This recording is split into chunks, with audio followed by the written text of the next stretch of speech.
Je pense qu'il n'y a pas de réflexion sur la révolution qui puisse commencer autrement que par une méditation des expériences révolutionnaires du passé. C'est-à-dire, il faut bien l'avouer, par une méditation des échecs des expériences révolutionnaires du passé. Jusqu'à Lénine, cette méditation tourne autour de la question suivante: comment parvenir à réussir cette fois ou la prochaine fois? Après l'URSS, la question est toute différente. C'est comment éviter que réussir ne tourne aussitôt au désastre. Le désastre de l'URSS, on le sait, c'est pour une très bonne part le désastre de l'État soviétique, où les deux mots comptent, n'est-ce pas? Je vais insister très lourdement là-dessus. Le désastre de l'État soviétique. C'est un désastre qui a marqué au fer rouge tous les esprits à gauche et qui les a marqués si profondément qu'il s'en est suivi un mouvement réactionnel assez compréhensible au demeurant, au terme duquel tout processus révolutionnaire devrait désormais être conçu au loin de l'État, au plus loin possible de l'État, dans des coordonnées radicalement anti-étatiques. C'est un mouvement réactionnel qui a nourri toutes les expériences de l'autonomie, et Dieu sait qu'elles nous sont utiles, je dirais même qu'elles nous sont indispensables.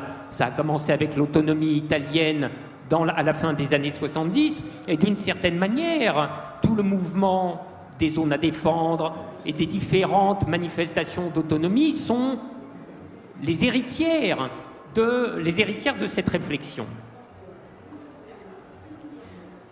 Ce que je crois cependant, c'est qu'à partir de cette préoccupation centrale, d'une pertinence incontestable, on a tiré des questions mal pensées et des problèmes mal posés. Et je crois que pour redresser la manière de poser le problème un peu plus adéquatement, il faut évidemment commencer par se demander qu'est-ce que c'est que l'État dont nous parlons. Or, dans toutes ces discussions, ça n'est pas l'État en général, c'est l'État d'un certain type. J'ai parlé de l'État soviétique, mais je pourrais parler de l'État bourgeois, de l'État capitaliste, dont le régime macronien nous montre très exactement de quoi il est capable. Ce que nous savions déjà, depuis longtemps, depuis la Commune, en réalité, en passant par l'expérience du Chili, mais que nous redécouvrons crise après crise. L'État capitaliste, c'est ça. C'est l'État éborgneur, l'État qui mutile, l'État de la police du capital, etc., etc. Et que cet État-là, il faille le faire dépérir, c'est absolument hors de doute. C'est bien certain. Mais qu'y aura-t-il à la place?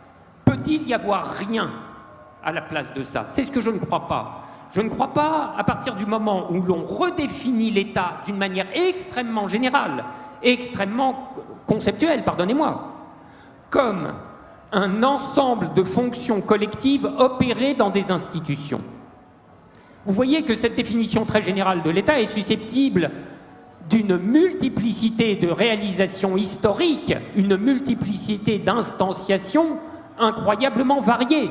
Des pires, j'en ai cité deux cas, l'État soviétique, l'État capitaliste d'un néolibéralisme entré en crise organique, mais j'ose à peine dire de meilleur, mais peut-être de moins pire en tout cas. Et en effet, ce que je crois, c'est qu'il faut reproduire à propos de l'État la même opération intellectuelle, puis la même opération politique que celle dont nous avons parlé, Bernard et moi, à propos de la valeur, à propos du salaire, c'est-à-dire l'opération de la qualification, l'opération de la prédication. Il n'y a pas l'État en général, il y a des formes historiques particulières d'État, et à celles que nous avons déjà longuement et douloureusement expérimentées, nous voulons ajouter une autre, qui est l'expérimentation de l'État communiste. Si nous, j'allais dire, assumons. Non, si nous décidons de porter le mot de communisme, nous devons également porter celui d'État communiste, envers et contre tous les procès qu'on ne manquera pas de nous faire sous cette appellation comprise de travers. Car l'État communiste, c'est tout sauf l'État centralisé. Car l'État centralisé, en tant qu'il est totalisateur de toutes les fonctions sociales, porte toujours le risque de devenir un État totalitaire. Ça, nous le savons. D'autres pays ont payé pour le savoir. Et c'est la chose à ne plus refaire.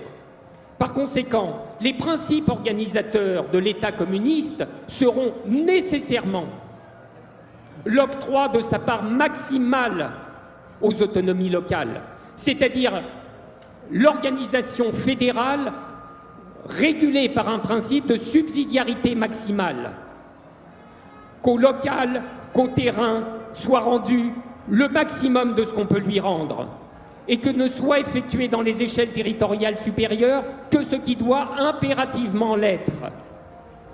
Est-ce qu'un État communiste organisé par de tels principes sera un paradis? Non. Les institutions, c'est la merde. C'est toujours la merde. Mais nous ne pouvons pas vivre sans institutions, car les institutions sont ce par quoi s'effectue concrètement la souveraineté à tous ses niveaux. Est-ce que ça sera un paradis? Non. Est-ce que ça sera mieux? Oui, oui, oui.